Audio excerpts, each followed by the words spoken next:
ஓம்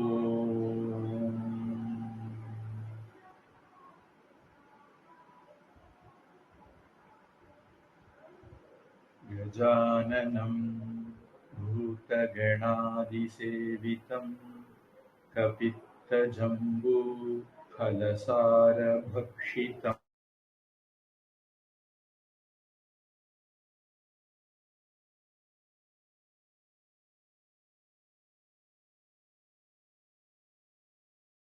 குரவே நமः. நமः சவித்ரே ஜகதேகசக்ஷுஷே ஜகத்வசூரிஸ்திதிநாசஹேதவே त्रयीमयाय त्रिगुणात्मधारिणे विरिञ्चि नारायणः शङ्करात्मने. हरि ओम्. हरि ओम् स्वामीजी. हरि ओम्. அந்த 11வது ஸ்லோகம் வரைக்கும் படிச்சிருந்தீங்களா?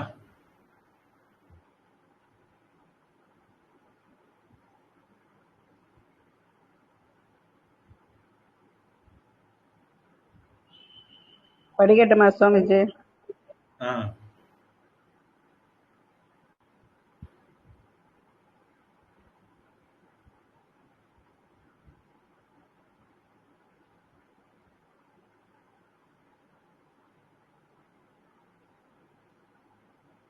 அன்மியூட் பண்ணணும்.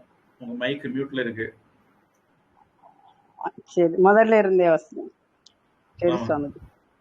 तदो युद्धपरिश्रान्तं समरे चिन्तया स्थितं रावणं चाक्रदो दृष्ट्वा युद्धाय समुपस्थितं दैवदैश्चमागम्य द्रष्टुम् अभ्यागतोरणम् उभागम्या ब्रवीत् रामम् अगस्त्यो भगवान् ऋषिः राम राम महाबाहो शृणु गुह्यं सनातनम् येन सर्वा नरीन् वत्स समरे विजयिष्यसि आदित्यकृदयं पुण्यं सर्वशत्रुविनाशनं जयावहं जपे नित्यम् अक्षय्यं परमं सर्वमङ्गलमाङ्गल्यं सर्वभावप्रणाशनं चिन्तासोहप्रशमनम् आयुर्वर्धनमुत्तमम् रश्मिमन्दं समुद्यन्तं देवासुरनमस्कृतं भूजयश्व विवस्वन्दं भास्करं भुवनेश्वरं सर्वदेवात्महो ह्येषः तेजस्वी रश्मिभावनः येष देवासुरगणां लोकान् बाधि कबस्तिभिः येष ब्रह्मा च विष्णुश्च शिवस्कन्द प्रजापतिः महेन्द्रो धनदः कालः यमसोमो ह्यभाम्बधिः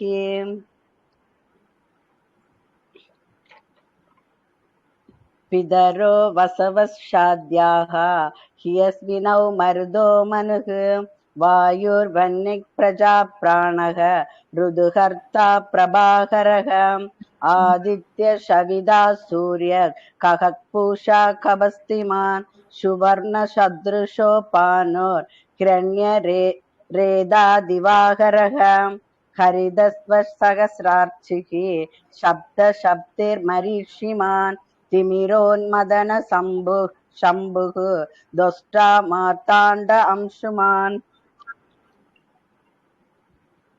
சரியா சுவாமிஜி? இந்த 11ல இருந்து மறுபடி பார்க்கிறோமோ நினைக்கிறேன். ஹரி அஸ்வஹ. ஹரி அப்படின்னா பச்சை அப்படிங்கிற ஒரு அர்த்தம் உண்டு.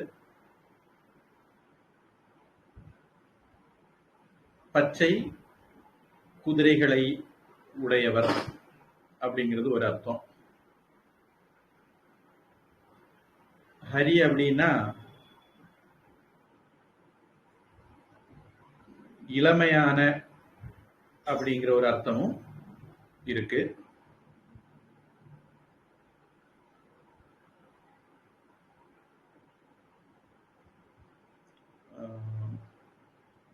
நம்ம ஊர்ல காளை, கன்னி அப்படின்லாம் சொல்றோம். அந்த மாதிரியான குதிரை. அப்படி ஒரு அர்த்தமும் இருக்குது. நல்ல இளமையான குதிரைகளை உடையவர் அப்படியும் அர்த்தம் எடுத்துக்கலாம்.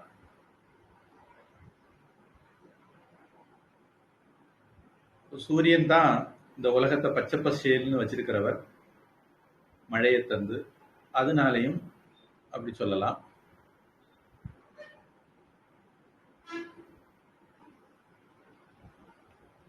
அடுத்தது சகஸ்ர அர்ச்சிகி.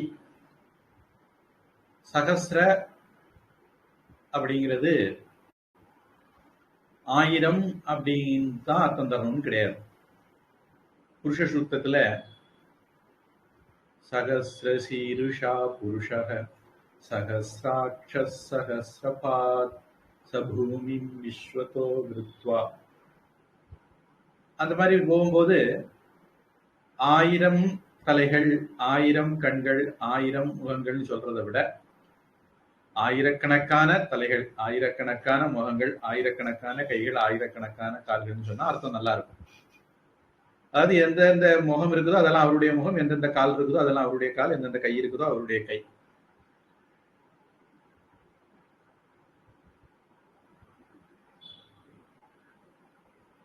பொதுவா கொங்கு நாடு பகுதிகளில் பகவானுக்கு 2 வெத்தில, 2 பாக்கு, 2 பழம், 2 திரி இப்படி வைப்பாங்க. அவங்க தமிழ் பண்பாட்டை கடைபிடிக்கிறதுனால என்னமோ தமிழ்ல 2ம் அதற்கு மேலையும் பன்மை, நிறைய அப்படின்னு அர்த்தம். இன்ஃபினிட்டி சொல்லலாம், அளவில்லாத, எண்ண முடியாதுன்னு நினைக்க முடியாத இல்ல, பேரெண்ணிக்கையில், எண்ணிக்கையற்ற, அதாவது அனைத்தும் அப்படிங்கிற அர்த்தத்தை தரக்கூடியது. சமஸ்கிருதத்துல ஒருமை, இருமை, பன், அப்புறம்தான் பன்மை. அதனால 3ம் அதற்கு மேலும் சமஸ்கிருதத்துல பன்மை. அதனால நாஞ்சில் நாட்டுல எல்லாம் 3 பழம், 3 வெத்தலை, 3 பாக்கு, 3 திரி, 3 தடவை பிராகாரத்தை சுற்றி வர்றது அப்படின்லாம் வச்சிருக்காங்க. அப்போ சகஸ்ர அர்ச்சினா 1000 அப்படின்னு இல்ல, கணக்கில்லாத, எண்ணிக்கை இல்லாத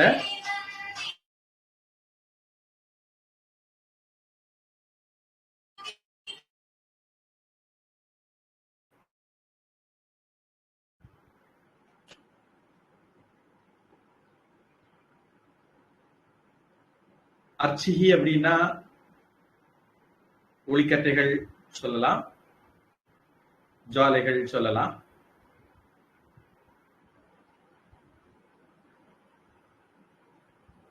அர்ச் அப்படிங்கிற வார்த்தை அர்ச்சனை என்னுடைய வேர் சொல், அதுவும் இந்த அர்ச்சில இருந்தா வருது. ஆனா இங்க நாம ஒளிக்கட்டைகள் அப்படிங்கிற ஒளிங்கிற அர்த்தத்தை எடுத்துக்கிறோம்.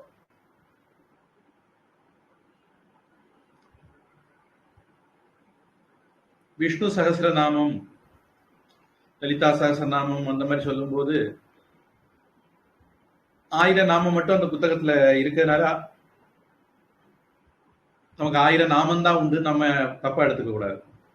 அங்கேயும் அர்த்தம் ஆயிரக்கணக்கான நாமம் அப்படின்னு தான் அர்த்தம். பேராயிரம் பரவி வானோரிய தும்பம்மானை அப்படிங்கிறது தேவாரம். அங்கேயும் ஆயிரக்கணக்கான, 1000 அப்படின்னு கிடையாது. அடுத்தது சப்த சப்திகி. சப்த அப்படின்னா 7, சப்திகி அப்படிங்கிறது குதிரை அப்படின்னு ஒரு அர்த்தம் எடுத்துக்கலாம். அப்ப 7 குதிரைகள் உடையவர்.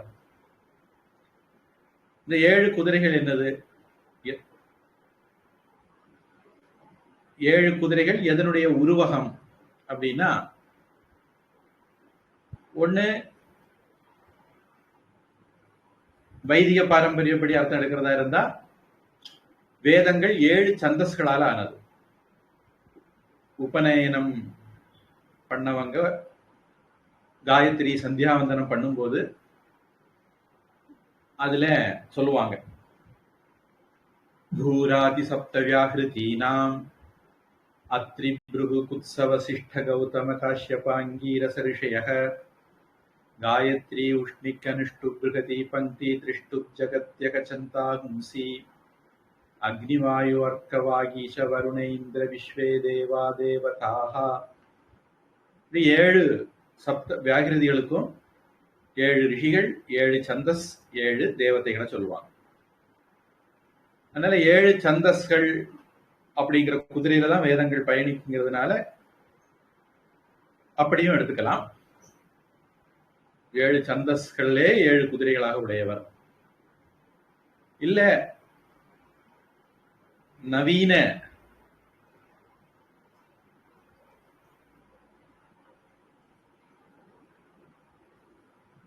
ஜெனரேஷன் அவங்களுக்காக வேண்டி சொல்றதா இருந்தா 7 நிறங்களை உடையவர் விஜ்ஜியார்.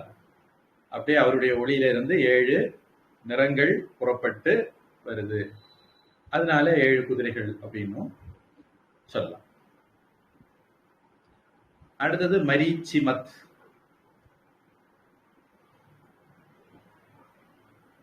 மரீச்சி அப்படின்னா ஒளி, பிரகாசம், வெளிச்சம்.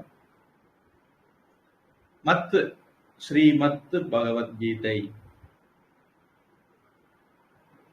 ஸ்ரீமான். மத்து அப்படிங்கிறது மது அல்லது வதுப் அப்படிங்கிற பிரத்யத்தினால வர்றது. மான், வான் அப்படின்னு வர்றதெல்லாம் உடையவர் அப்படிங்கிற அர்த்தத்தை தரக்கூடியது.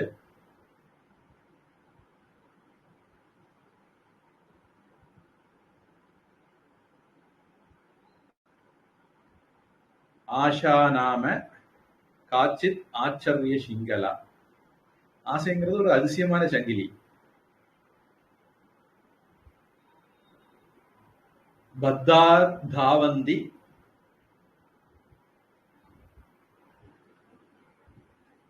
அதுல கட்டப்பட்டவர்கள் துள்ளி குதிக்கிறாங்க. அதுல இருந்து விடுபட்டவங்க திஷ்டந்தி பங்குவத்,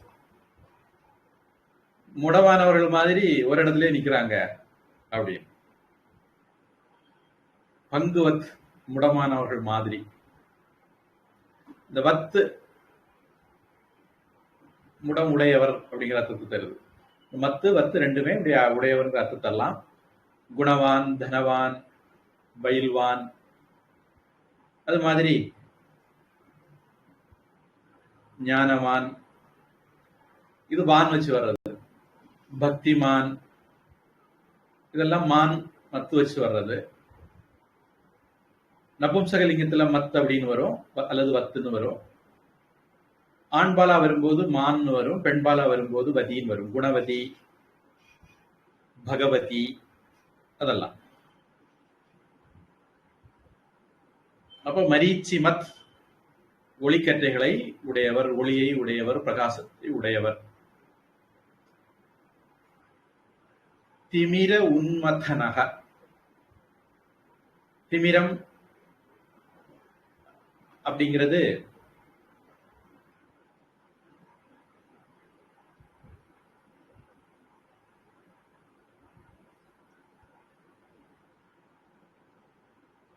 கண்ணை மறைக்கிற ஒரு மறைப்பு. கண்புரை, கேட்ராக்ட் அப்படின்லாம் சொல்றதுன்னு எடுத்துக்கலாம். குரு ஸ்தோத்திரத்துல ஞானாஞ்சன சலாக்கயா சக்ஷூருன் மீலிதம் ஏன தஸ்மை ஸ்ரீ குரவே நமக. அந்த உன்மீலிதம்,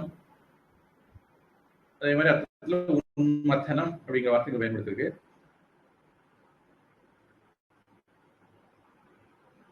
இருட்டு அல்லது மறைப்பை, எந்த ஒரு இடம் இருட்டா இருக்கோ அங்க இருக்கிற எந்த பொருளும் நமக்கு தெரியாது.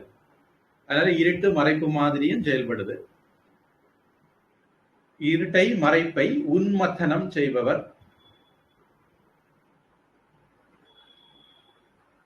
வேரோட உன்மூலம், நிர்மூலம் செய்பவர். மத்தன அப்படின்னா கடைகிறது. உன்மத்தன அப்படின்னா இந்த காலத்துல டாக்டர்கள் எல்லாம் நமக்கு ஏதாவது கட்டி இருந்தது அல்லது கிட்னியில கல் இருந்தது அப்படின்னா அதை உள்ளுக்குள்ளேயே உடைச்சு கூழாக்கி வெளியெடுத்துருவாங்கன்னு சொல்லுவாங்க. அந்த மாதிரி அந்த இருட்டை கூழாக்கி உடைச்சு வெளியெடுத்துருவார்.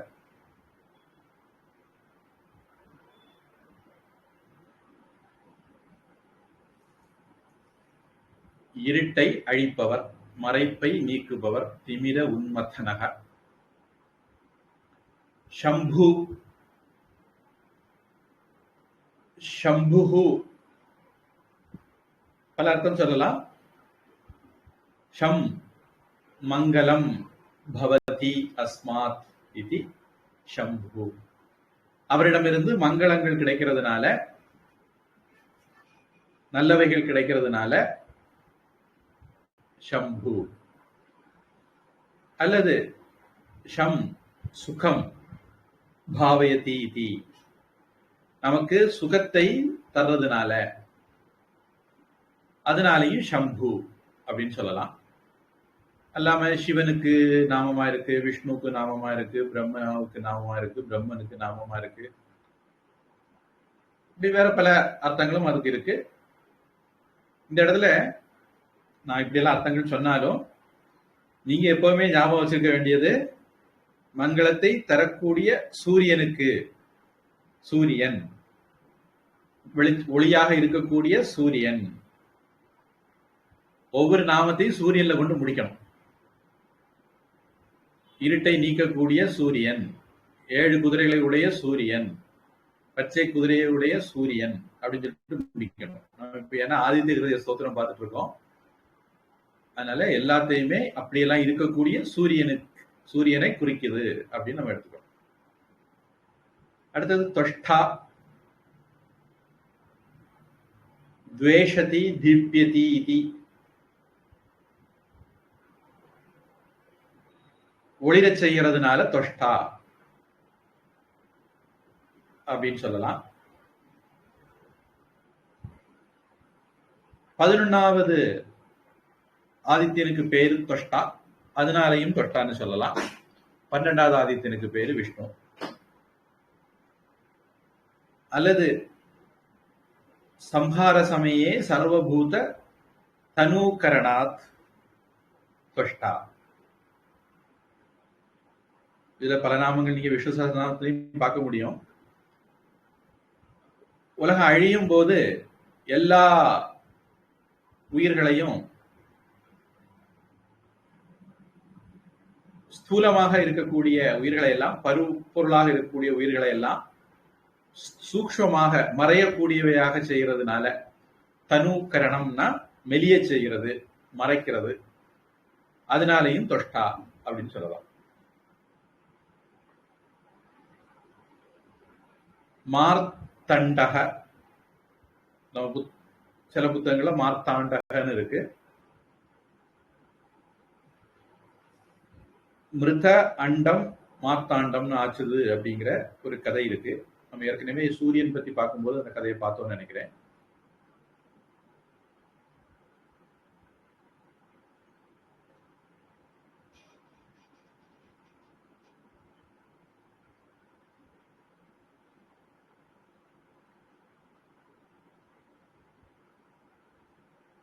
அதிதியுடைய கர்ப்பத்துல இருந்த அண்டத்தை பிரம்மா எடுத்து 2 துண்டாக்கி சூரியனுடைய மடியில காப்பாற்ற கொடுத்ததுனால மிருத அண்டம், துண்டான முட்டை அல்லது இறந்து போன முட்டை, அத சூரியன் காப்பாத்தி உயிர் கொடுத்ததுனால அவருக்கு மார்த்தாண்டன் அப்படின்னு ஒரு பேரு அப்படி சொல்லலாம்.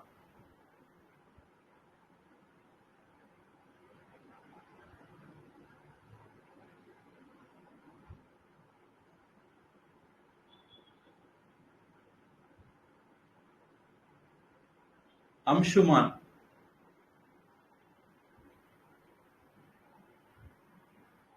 மத்து வத்து மான் வான்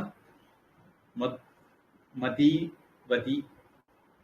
அம்சு வண்ண கிரணங்கள், ஒளி கிரணங்களை உடையவர்.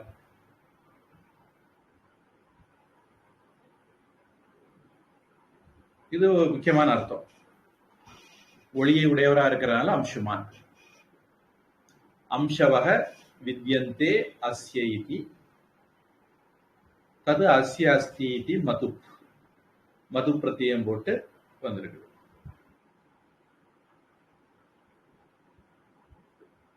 வேற அசமஞ்சன் அப்படின்னு சகர மன்னனுக்கு ஒரு பையன் இருந்தான். அவருடைய ஒரு பையன் அம்சுமான். திலீப் சமய வகுப்புல தொடக்க நிலையில பகீரதன் கதையில வரும். கங்கை உற்பத்தி கதையிலையும் வரும்.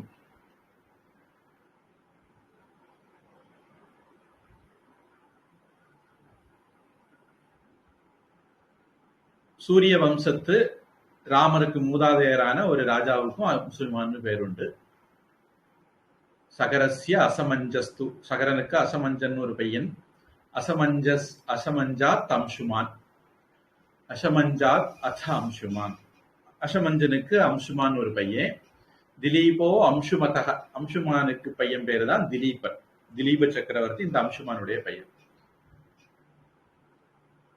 திலீபக அம்சுமத புத்ரோ திலீபஸ்ய பகீரதக. அந்த திலீபனுக்கு பையன் பேரு தான் பகீரதன் அப்படின்னு ராமாயணத்துல பாலகாண்டத்துல 70வது சர்க்கத்துல ஸ்லோகம். அது அவுட் ஆஃப் ட்ராக். இங்க நம்ம சூரியனை பத்தி பேசிட்டு இருக்கோம். அந்த சூரிய வம்சத்து ராஜாவை பற்றி இல்ல, ஒளிமிக்கவர் அப்படிங்கிறதுனால அம்சுமான்.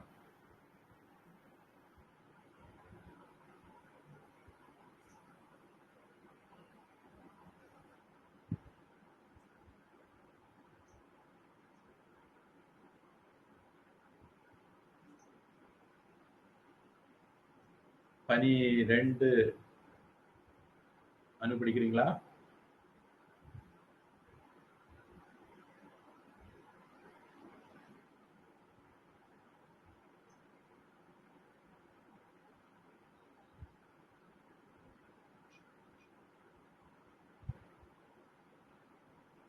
அனு கேக்குதா? ஷீபாவுக்கு கேக்குதா நான் பேசுறது? கேக்குது சுவாமிஜி.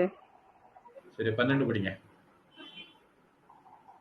हिरण्यगर्भ शिशिर स्तबनो भास्करो रविः अग्निगर्भो दिदे पुत्र संग शिशिर नासनः. ஹிரண்ய கர்ப்பா. ஏற்கனவே நம்ம ஹிரண்ய ரேதா திவாகரகன் பார்த்திருக்கோம். பொதுவா வேதங்கள்ல சாஸ்திரங்கள்ல அதிகம் பயன்படுத்தக்கூடிய ஒரு வார்த்தை அது. அதுக்கு பின்னாடி சில உருவகங்கள் இருக்கு. இந்த ஹிரண்ய கர்ப்ப அப்படிங்கிற வார்த்தைக்கு பிரம்மான்னு அர்த்தம் எடுக்கிறவங்களும் உண்டு, விஷ்ணுன்னு அர்த்தம் எடுக்கிறவங்களும் உண்டு. ரெண்டுக்கும் 2 விதமா அர்த்தம் எடுக்கணும். ஜெகத்குரு, ஜெகத்துக்கெல்லாம் குரு யாரோ அவரு ஜெகத்குரு அப்படின்னு சொன்னா ஜெகத்துக்கு குரு. 4ஆம் வேற்றுமை உருவும் பயனும் உடன்தொக்க தொகை அப்படின்னு எடுத்தா ஒரு அர்த்தம். அன்மொழி தொகை, ஜெகத் யாருக்கு குருவோ, உலகம் யாருக்கு குருவோ அவர் அப்படின்னு எடுத்தா அது இன்னொரு அர்த்தம்.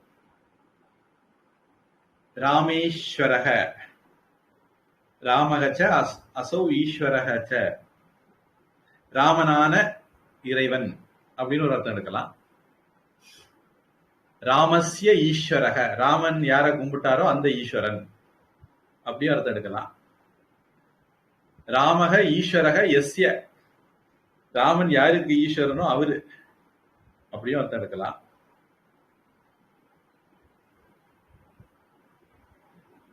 அது மாதிரி ஹிரண்ய கர்ப்பக அப்படிங்கிறதுக்கு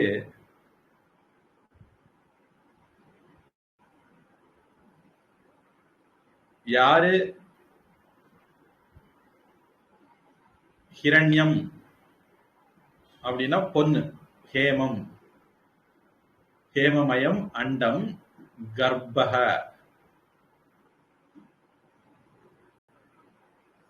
கருவறையோ, பொன்மயமான கருப்பை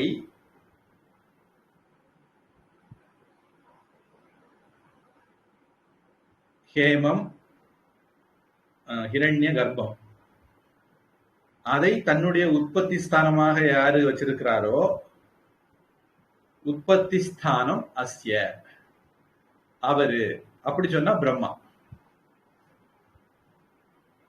பொன்மயமான கருப்பையை உடையவர் அப்படின்னு சொன்னா அது விஷ்ணு.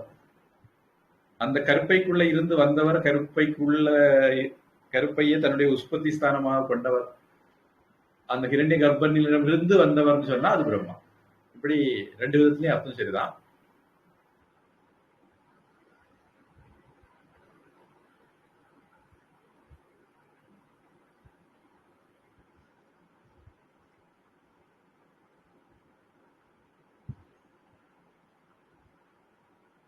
பொதுவா வேதாந்தத்துல, சாஸ்திரங்கள்ல இந்த உலகத்தை மூணாட்டு பிரிக்கிறாங்க. ஒண்ணு ஸ்தூல உலகம்.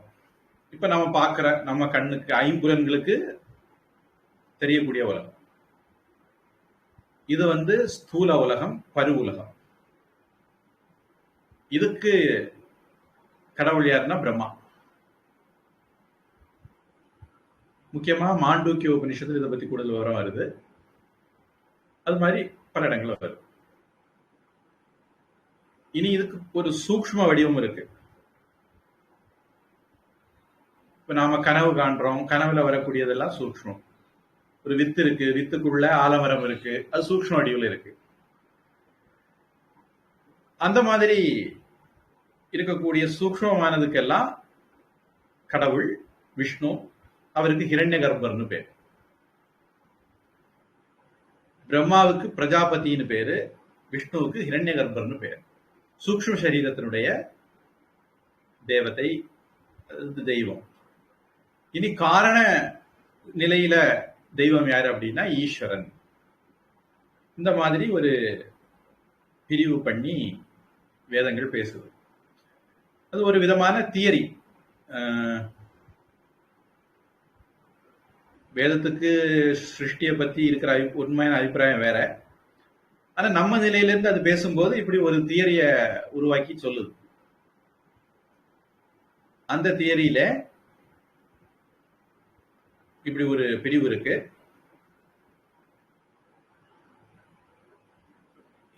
நம்ம ஏற்கனவே ஹிரண்ய ரேதஸ் பார்க்கும்போது சொல்லியிருக்கிறேன்னு நினைக்கிறேன். சாதாரணமாக ரேதஸ் அல்லது விந்து அப்படிங்கிறது வெண்மையா இருக்கும். அதனால அதுக்கு சுக்லம் அல்லது சுக்ரம் அந்த மாதிரி பெயர்களை பார்க்கிறோம். அதுவே பிரம்மச்சரியத்தை கடைபிடிக்கப்பட்டு அதிகம் வீணாக்கப்படாமல் இருந்தால், எவ்வளவு நாள் அதிகமாக அப்படி காப்பாற்றப்படுதோ அந்த அளவு நாட்கள் அதிகமாக அது ஒரு மஞ்சள் நிறத்துக்கு மாறும். அப்போ ஒருவருடைய விந்துவ பரிசோதனை பண்ணா அவருடைய பிரம்மச்சரியத்தை கணக்கு போட்டுடலாம். பொதுவா ஆயுர்வேத வைத்தியர்கள் எல்லாம் மூத்திரத்தை வச்சு, மலத்தை வச்சு நோய்களை கண்டுபிடிப்பாங்க. அது மாதிரி ரொம்ப நாள் காக்கப்பட்ட விந்து கெட்டியா இருக்கும். அதிகமாக விரயம் பண்ணக்கூடியவங்களுக்கு அது நீர்த்து போயிருக்கும். அதனால இந்த ஹிரண்யம் அப்படிங்கிறது ஒரு விதத்துல புலனடக்கம், பிரம்மச்சரியம், அதுல இருந்து தெய்வீகம், இதெல்லாம் குறிக்கக்கூடிய ஒரு வார்த்தையாகவும் இருக்கு. பொதுவா தங்கம் அப்படிங்கிறதுக்கு மக்கள் மத்தியில ரொம்ப ஒரு மரியாதை இருக்கிறதுக்கு ஒரு காரணம், செம்புனா அடிக்கடி தினமும் தேய்க்கணும், சுத்தப்படுத்தணும். தங்கத்துக்கு அப்படி இல்லை. ராமகிருஷ்ணன் சொல்லுவார், நம்ம எல்லாம் பக்தர்கள், நம்முடைய அந்த கரணம் செம்பு பாத்திரம் மாதிரி கழிப்பு அறியும். அதனால நம்ம தினமும் புளி போட்டு அல்லது எலுமிச்சம்பழம் போட்டு அல்லது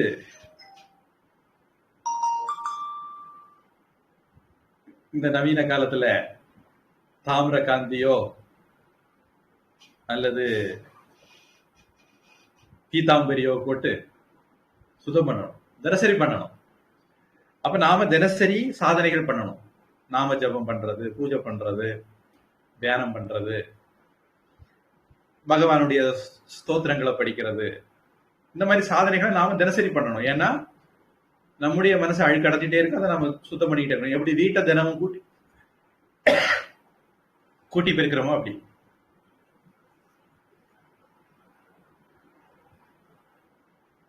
ஆனா ஞானிகள், இறைநிலையை அடைந்தவர்களுக்கு மனசு தங்கம் மாதிரி. அவங்க அதுக்கு பிறகு எதுவும் பண்ணணும்னு இல்லை. அதனால ஞானிகளை பார்த்துட்டு அவங்க பூஜை பண்ணல, அவங்க ஜபம் பண்ணல, அவங்க சாமி கும்பிடல, அவங்க கோவிலுக்கு போகல, அப்படிலாம் நாம நினைக்க கூடாது. அதனால சன்னியாசிகள் வேற, ஞானிகள் வேற, இல்லறத்தார்கள், கிரகஸ்தர்கள், பக்தர்கள் வேற.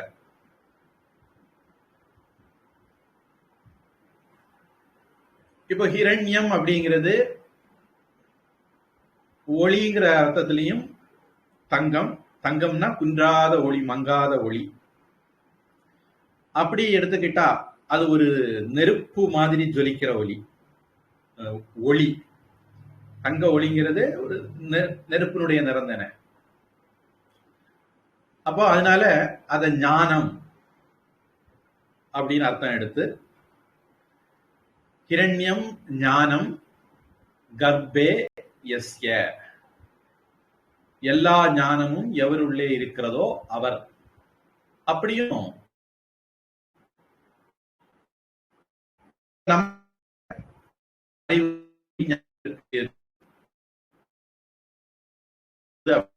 சாமி உள்ளேயே அது வெளி மூலமாக தெரிவிக்கப்படுது. உள்ளுக்கு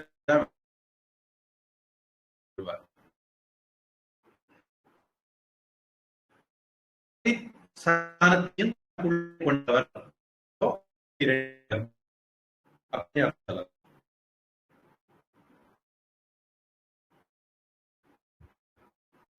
கிரண் சூரியன் தான் கிரண் அர்த்தம் பண்ணிக்கிறோம்.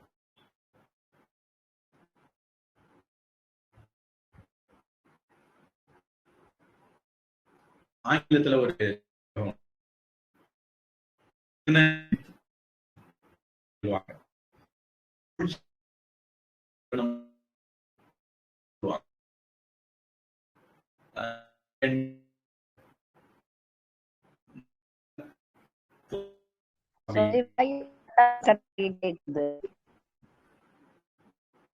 எப்படி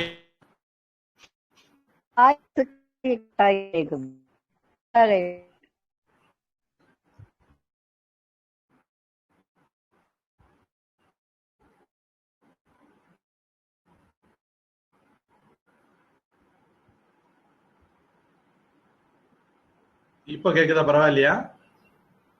இப்ப கேக்குது சுவாமிஜி. எதுல இருந்து விட்டு விட்டு கேட்டது தெரியுமா?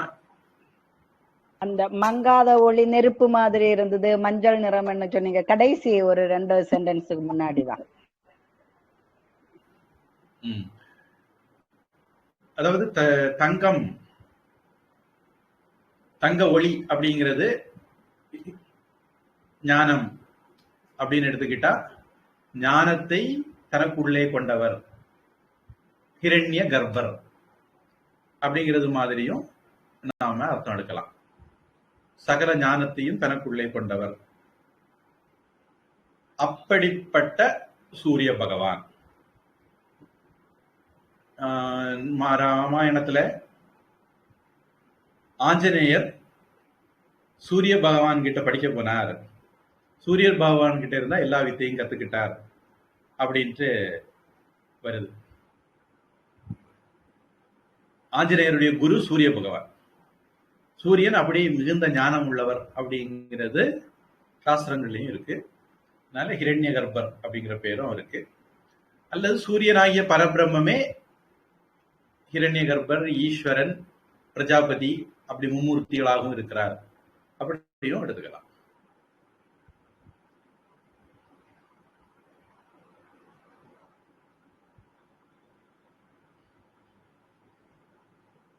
சிஷிரக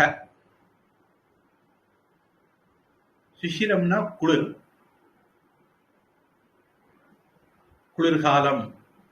தமிழ்ல கார், கூதிர், முன்பனி, பின்பனி, இளவேனில், முதுவேனில் அப்படின்னு 6 பெரும் பருவங்கள் உண்டுன்னு சொல்லுவாங்க.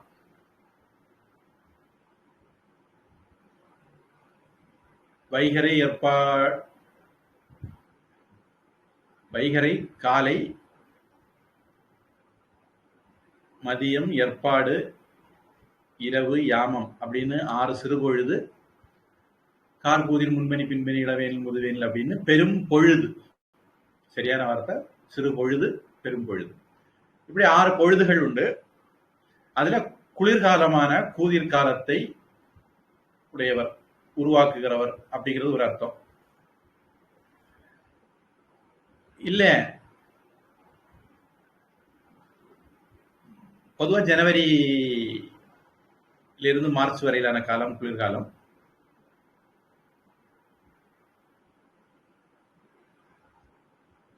சசதி இதஸ்ததஹ கச்சதி இதி, அங்கேயும் இங்கேயும் போயிட்டே இருக்கிறவர். வடக்க போறார், தெற்க போறார், வடக்க போறார், தெற்க போறார். அப்படி போறதுனால சிசிரக அப்படின்னு சொல்லலாம். இல்ல பனி அப்படிங்கிற ஒரு அர்த்தமும் உண்டு. அதனால நமக்கு குளிர்ச்சியை தரக்கூடியவர். நாம் எல்லாம் பக்தர்களாக இருந்தா அவர் நமக்கு அருள் புரிவார். நாம் எல்லாம் குளிர்ச்சியா சந்தோஷமா இருப்போம். அதனாலேயும் சிசிரக அப்படின்னு சொல்லலாம். விஷ்ணு சஹஸ்ர நாமத்திலையும் சப்தாதிக சப்த சக சிசிர சர்வரீகரக அப்படின்னு நாமம் இருக்கு. இனி சசதி கச்சதி விருக்ஷாதி சோபா யஸ்மாத்,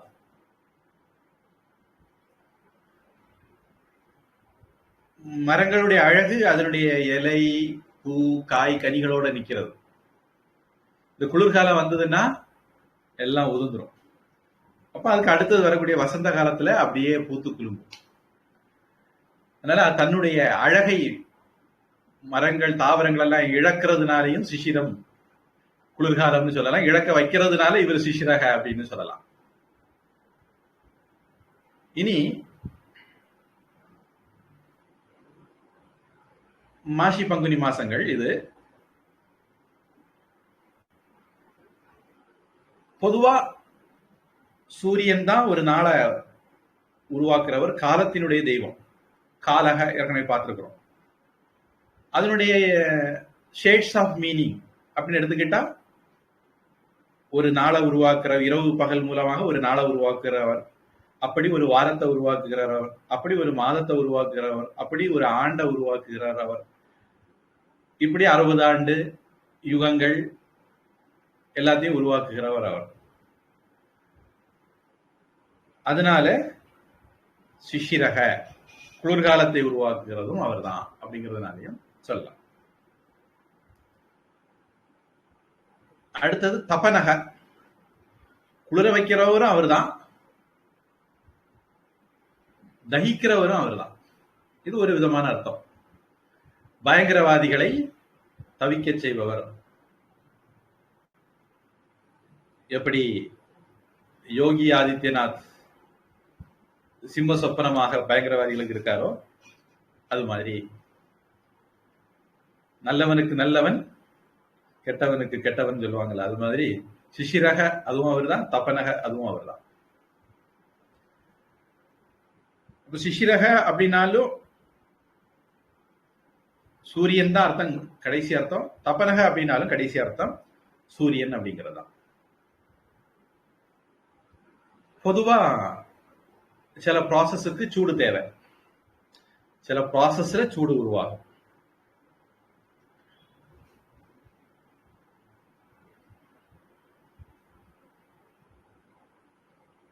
அப்ப குளிரா இருக்கிற ஒருத்தரே சூடாவும் இருக்க முடியுமா அப்படின்னா அது ஒரு விசேஷம். அவரு கிருஷ்ணன் கீதையில சொன்னது மாதிரி சாத்துர்வர்ணியம் மயா சிருஷ்டம் குணகர்ம விபாகஷக தஸ்ய கர்த்தாரம் அபிமா வித்வி அகர்த்தாரம் அவ்யயம். நான் தான் கர்த்தா, ஆனா நான் கர்த்தா இல்லை அப்படின்னு சொல்றாரு. இது ஒரு சுவாரஸ்யமான விஷயம். இதுல முரண்பாடு அப்படின்னு எல்லாம் எதுவும் கிடையாது.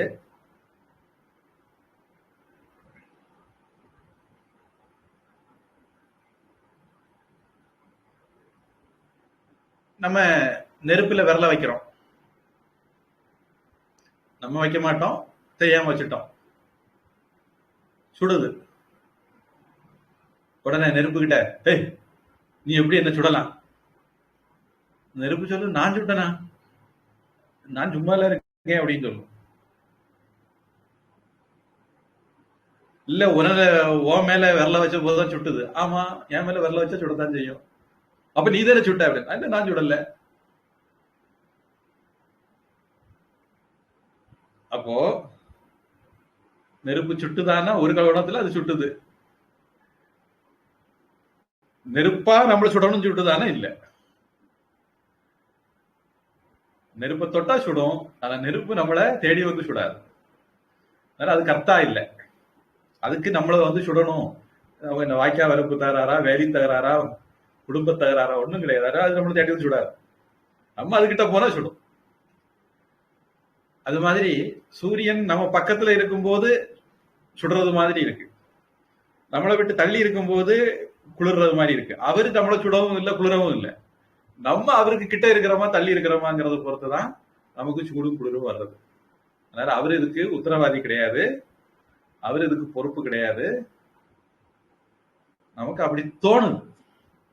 தியாயதி இவ லேலாயதி இவ அப்படின்னு உபனிஷத் சொல்லும். அவர் சுடுறது மாதிரி தெரியுது, அவர் குளிர வைக்கிறது மாதிரி, நடுங்க வைக்கிறது மாதிரி தெரியுது. அதனால நம்ம கண்ணோட்டத்துல இருந்து அவர் சுடுகிறவர், நடுங்க வைக்கிறவர் அப்படின்னு அவருக்கு பேர் கொடுக்குறோம், குளிர வைக்கிறவர் பேர் கொடுக்குறோம். பாஸ்கரக, பாஸ் அல்லது பா ரெண்டுமே ஒளி அப்படிங்கிற அர்த்தம் தரக்கூடிய வார்த்தை. கரக செய்யக்கூடியவர், கொடுப்பவர்.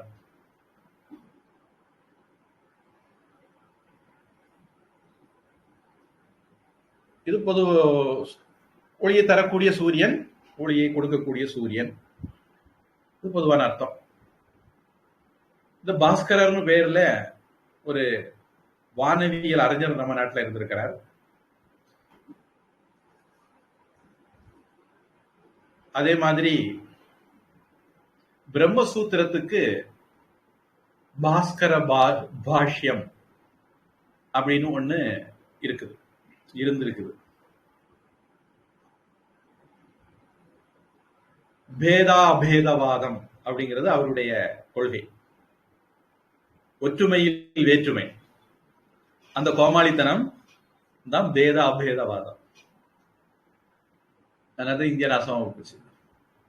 இந்தியாவா இருக்கு, பாரதமா இல்லாம இந்தியாவா இருக்கிறது காரணம் ஒற்றுமையில் வேற்றுமை, இல்ல வேற்றுமையில் ஒற்றுமை.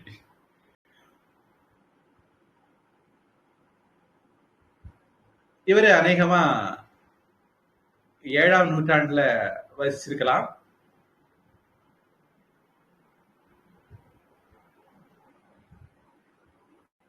அதாவது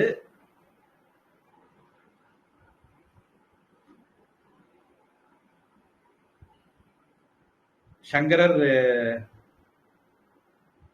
8ஆம் நூற்றாண்டு,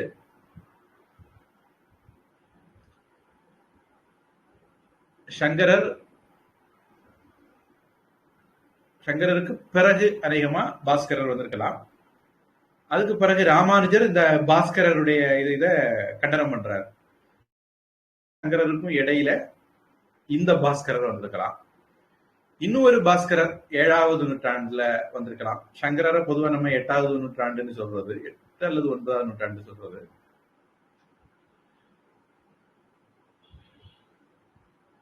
அது குப்தர்கள் ஆட்சி காலத்துல அநேகமா அவர் இருந்திருக்கணும். குப்தர்கள் ஆட்சி காலம் பொற்காலம் சொல்லுவாங்க, அந்த காலத்துல இருந்திருக்கணும். அது பாஸ்கரர், அவர்தான் மகாபாஸ்கரியம் அப்படிங்கிற வானவியல் நூல், லகு பாஸ்கரியம் அப்படிங்கிற வானவியல் நூல் எல்லாம் எழுதினவர்.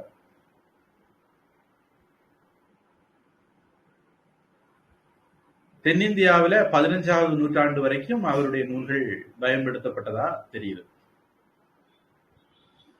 இப்படியெல்லாம் பல பாஸ்கரர்கள் இருந்தாலும் நாம இங்க சொல்ற பாஸ்கரர் வந்து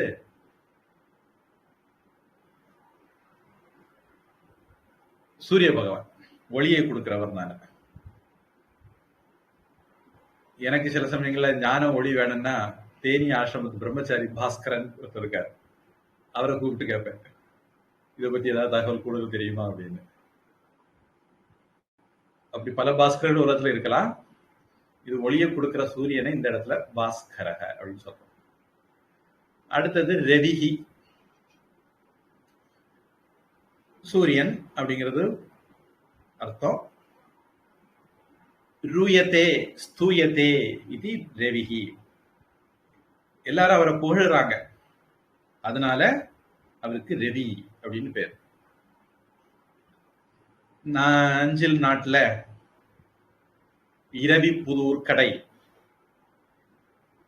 இரவி புதூர் அப்படின்னு மேற்க கிழக்க எல்லாம் ஊர்கள் இருக்கு. ரவி அப்படிங்கிறதா இரவி அப்படின்னு தமிழ் டச்சோட சொல்றாங்க. தமிழுக்கு மொழிக்கு முதல்ல ரா வராதுன்னு இருக்கு, அதனால இராமன், இரவி, அரங்கநாதன் அப்படின்னு ஆக்குவாங்க.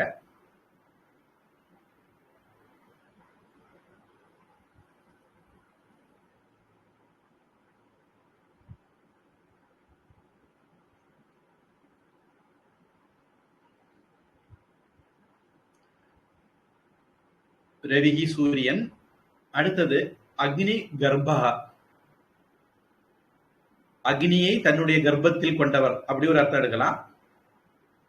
அக்னியினுடைய கர்ப்பத்தில் இருப்பவர் அப்படின்னு அர்த்தம் எடுத்துக்கலாம். நம்ம இங்க முதல் அர்த்தம் எடுத்துக்குவோம். ஏன்னா இங்க வந்து ஹீரோ வந்து சூரிய பகவான், அதனால நம்ம எல்லா இதையும் சூரிய பகவானுக்குள்ள கொண்டு சேர்த்தணும். அக்னியை தன்னுடைய கர்ப்பத்தில் வைத்திருப்பவர், சூட்டை தன்னுடைய கர்ப்பத்தில் வைத்திருப்பவர் அப்படின்னு எடுத்துக்கலாம். ஒரு விதமான கல்லு இருக்குதுன்னும் சூரிய ஒளிய அது ஈர்க்கக்கூடியதுன்னும் அப்படி ஒரு அந்த கல்லுக்கும் அக்னி கர்ப்பகன்னு பேர். அப்படி ஒரு செடியும் இருக்கு. எப்படியாலும் இங்கே நாம எடுக்கிற அர்த்தம் சூரிய பகவான். ஏன்னா ஹீலியம், வேற இன்னொரு இது என்ன, ஹீலியம் தானே. ஹீலியம் வாயு உடைஞ்சு ஹைட்ரஜனா மாறும்போது வெப்பம் வெளிப்படுது. அப்படிதான் சூரியன்ல இருந்து அளவில்லாத வெப்பம் வந்துட்டு இருக்கு. அது ஒரு விதமான அணு உலை மாதிரி சூரியன். அணு சேர்க்கை, அணு பிளவு, இப்படி ரெண்டு சொல்லுவாங்க.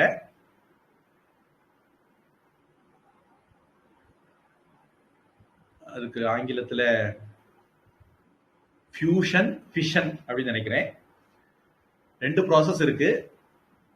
அதனால எந்த அணுவுல எந்த ப்ராசஸ்ல செயல்படுது அப்படிங்கிறத தெரிஞ்சுக்க வேண்டி உண்டு.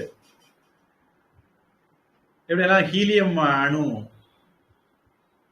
அதனுடைய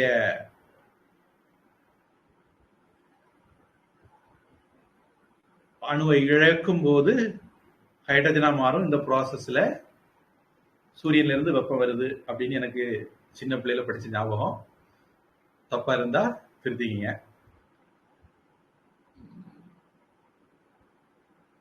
அதனால அக்னி கர்ப்பன். அதித்தேகே புத்திரகா, அதித்தியினுடைய புத்திரன். நம்ம ஏற்கனவே ரொம்ப பல தடவை பார்த்துட்டோம். அதனால அவருக்கு ஆதித்யன் அப்படிங்கிற பேர் இருக்குன்னு பார்த்துட்டோம். சங்கஹா,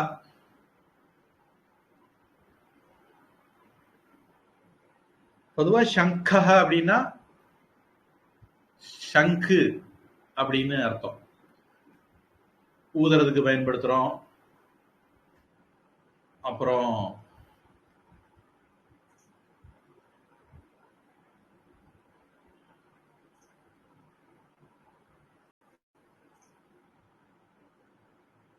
பூஜைக்கு பயன்படுத்துவோம். அது துவாரம் போட்டா ஊதலாம். துவாரம் போடலைன்னா பூஜைக்கு பயன்படுத்தலாம். மட்டும் இல்ல, நான் நினைக்கிறேன் வலம்புரி சங்க பூஜைக்கு பயன்படுத்துவாங்க, இடம்புரி சங்க ஊதுறதுக்கு பயன்படுத்துவாங்க அப்படின்னு எனக்கு ஒரு ஞாபகம். தகவல் சரியாங்கிறத உறுதிப்படுத்திக்கணும். பகவத்கீதையில கூட பீஷ்மர் தொண்டையை கணிச்ச உடனே, அதாவது துரியோதனன் தொடக்கத்துல போய் புலம்புறான் துரோணர்கிட்ட, பாருங்க அந்த பக்கம் யாரெல்லாம் நிக்காங்க பாருங்க, இந்த பக்கம் யாரெல்லாம் நிக்காங்க பாருங்க, அவங்களுக்கு அளவில்லாத பெரிய படை இருக்கு, நம்ம படம் அப்படியா அப்படியெல்லாம் புலம்புறத பார்த்த உடனே, நீங்க எல்லாம் பீஷ்மரை எப்படியாவது காப்பாத்திடணும், நம்ம சேனாதிபதி அவரு, உங்களை நம்பிதான் இருக்கேன், ஐயா சாமி காலவாரிட்டு வரீங்க அப்படிங்கிறது மாதிரி துரியோதனன் சொன்னான். அயனேஷு ச சர்வேஷு யதா பாகம் அவஸ்திதாः பீஷ்மமேவாபிரக்ஷந்து பவந்தः சர்வ ஏவஹி அப்படின்னு 11வது ஸ்லோகத்துல அவன் சொன்ன உடனே, தஸ்ய சஞ்சனயன் ஹர்ஷம் குருவிருத்தः பிதாமகः சிம்மநாதம் வினத்யோச்சைஹி சங்கான் தத்மௌ பிரதாபவான். அவருடைய சங்க எடுத்து ஊத ஆரம்பிச்சார். அவர் அப்படி சங்க ஊதினார் இல்லையோ, உடனே எல்லாரும் தார தப்பட்ட எல்லாம் முழக்க ஆரம்பிச்சிட்டாங்க. ஒரே அமளி துமளியா இருந்தது. சகசைவாபியன்யந்த சசப்தஸ்துமுலோபவத் ததஸ்வேதர்ஹயைர்யுக்தே மகதிஷ்யந்த நேஸ்திதௌ. அப்பதான் வெள்ள குதிரையை கட்டுற தேர்ல இருந்த மாதவ பாண்டவச்சைவ திவ்யௌ சங்கௌ பிரதத்மதுஹு, அவருடைய திவ்யமான சங்கங்களை முழக்கினார்கள். பாஞ்சஜன்யம் ரிஷிகேஷக தேவதத்தன் தனஞ்சயக. இப்படி ஒரு பெரிய லிஸ்ட், பஞ்சபாண்டவர் சைட்ல இருந்து யாரெல்லாம் என்னென்ன சங்கத்தை ஊதுனாங்க அப்படின்னு. அது ஒரு சங்கு இருக்கு. சங்கு சுட்டாலும் வெண்மை தரும், அது மாதிரி வெள்ள வெள்ளையர்னு இருக்கிறதுனால சூரியன், இது ஒரு அர்த்தம். அல்லாம ஷம் அப்படின்னா சமனம் பண்றது. நம்முடைய கஷ்டங்களை துக்கங்களை எல்லாம் தன்னுடைய கிரணங்களால சமனம் பண்றார். அவரால் தான் வெளிச்சம் வருது, அவரால் தான் இரவு பகல் வருது, அவரால் தான் தாவரங்கள் வளருது, பழம் செடி கொடிகள் காரியங்கள் எல்லாம் உற்பத்தி பண்ணது. இப்படி கணக்கில் அடங்காம சொல்லிட்டே போயிடலாம். அவரால் தான் இந்த உலகம் வாழுது சுருங்க சொன்னா. அதனால இந்த உலகத்துக்கு கண் பிரத்யட்சமான பகவான் சூரிய பகவான் தான் அப்படியும் ஒரு அர்த்தம் சொல்லலாம். அல்லது ஷாமியதி அசுபம் அசுபம் அஸ்மாத் இதி, நம்மகிட்ட இருந்து அசுபங்களை எல்லாம் நீக்கிறவர். சூரிய ஒளிப்பட்டதுன்னா கெட்டதெல்லாம் மாறிடும். அதனாலையும் சங்கக அப்படின்னு சொல்லலாம். இந்த சங்கம் அப்படிங்கிறதுக்கு வேற அர்த்தங்களும் இருக்குது. பொதுவா இந்துக்களுக்கு சங்கு ரொம்ப முக்கியமானது. ஏதாவது தீர்த்தம் அர்ப்பணிக்கிறதுக்கு சங்கத்தை பயன்படுத்துவோம், அல்லது மங்கள சப்தத்துக்காக வேண்டி முழக்கிறதுக்கும் நாம சங்கத்தை பயன்படுத்துவோம்.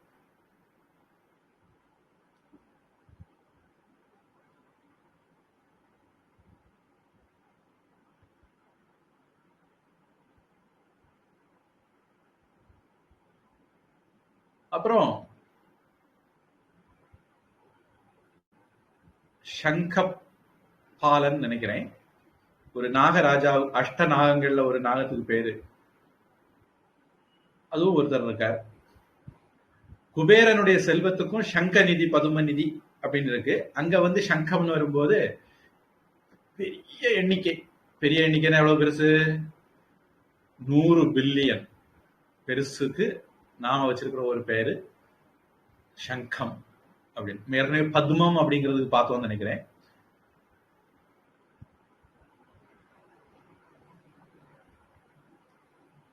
அப்புறம் இந்த பகுதிக்கு நெற்றி பொட்டுக்கும் சங்கம் அப்படிங்கிற அந்த நெற்றி பொட்டுல இருக்கிற எலும்புக்கும் சங்கம்ங்கிற பேரு இருக்கு. இந்த பேர்ல பல பேர் இருந்திருக்காங்க. சங்குகள்லயே பல விதம் இருக்கு.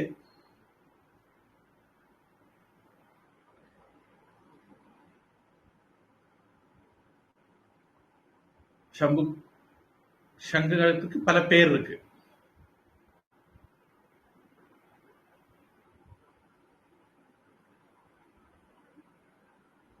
பொதுவா விஷ்ணு கையில சங்கு இருக்கும், தேவி கையில சங்கு இருக்கும். பிரம்ம வைவர்த்த புராணத்துல பிரகிருதி காண்டத்துல 18வது அத்தியாயத்துல சங்கச்சூடன் அப்படிங்கிற அசுரன் சிவனால கொல்லப்பட்ட போது அவருடைய எலும்புல இருந்து சங்கு உருவாக்கப்பட்டது அப்படிங்கிற ஒரு கதை பார்த்தோம். சங்குல இடம்புரி வலம்புரின்னு 2 விதமான சங்குகள் உண்டு. வலம்புரி தீர்த்தம் சொரியறதுக்கும் அபிஷேகங்களுக்கும், இடம்புரி ஊதுறதுக்கும் பயன்படுத்துவாங்க அப்படின்னு என்னுடைய அறிவு. 4 விதமான வர்ணங்களுக்கும் 4 விதமான சங்கு இருந்ததுங்கிறது மாதிரியும் குறிப்புகள் இருக்கு. பொதுவா வெண்சங்கு தான் பூஜைகளுக்கு வழிபாட்டுக்கு எடுக்கிறது. பல விதமான சங்குகள் இருந்தாலும்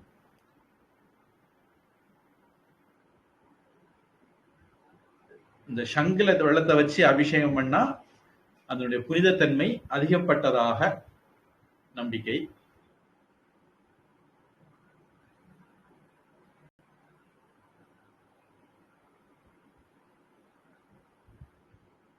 பத்து நடுக்கு 12 1,00,000 கோடி.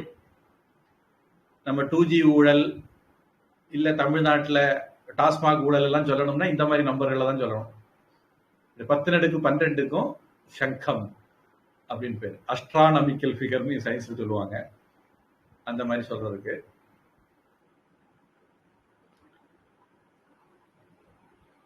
இப்படி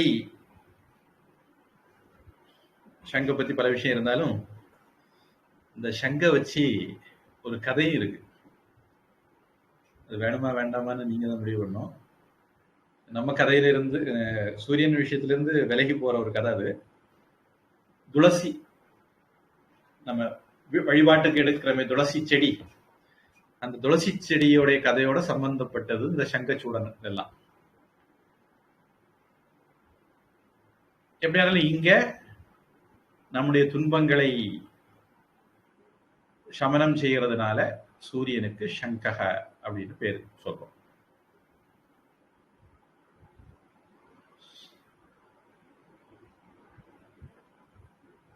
சிசிர நாசனக ஏற்கனவே பார்த்தோம். சிசிரம் அப்படிங்கிறதுக்கு குளிர்ங்கிறது ஒரு அர்த்தம். குளிரை விரட்டுபவர், குளிரை உண்டாக்குகிறவன் அவர் தான், குளிரை விரட்டுகிறவரும் அவர் தான். இங்கு எல்லாமே நீர்தானோ அப்படின்னு சொன்னது மாதிரி பகவான் தான் எல்லாமே, குளிரை விரட்டுறதும் அவர் தான்.